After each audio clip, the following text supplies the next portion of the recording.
When I got the call that my HOA had rented out my home to strangers while I was deployed overseas, I thought it was a sick joke.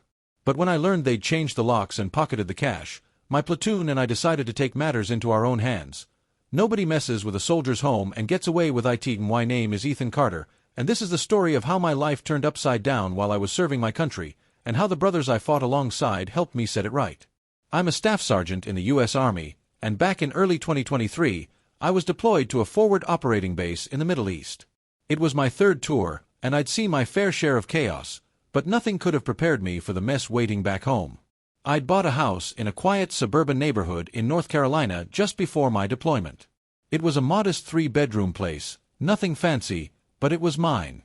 I'd saved for years to afford it, and it was my anchor, a place to come back to after months of sand and gunfire. The neighborhood had a homeowners association, which I thought was just there to make sure people mowed their lawns and didn't paint their houses neon green. I paid my dues on time, followed their rules, and figured they'd leave me alone while I was gone. I was wrong. About 6 months into my deployment, I got an email from a neighbor, Mrs. Delgado. She was a sweet older lady who'd always wave when I was home. Her message was short but hit like a gut punch. "Ethan, there's a family living in your house. I thought you sold it, but something feels off. Call me when you can."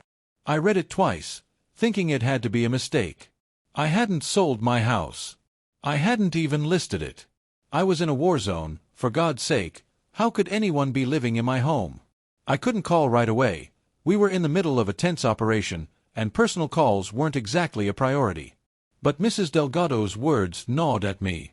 When I finally got a chance to reach her, the story she told made my blood boil. A couple with 2 kids had moved into my house about a month earlier. They had a moving truck, new furniture, the works. She'd asked them if they'd bought the place, and they said no, they were renting it through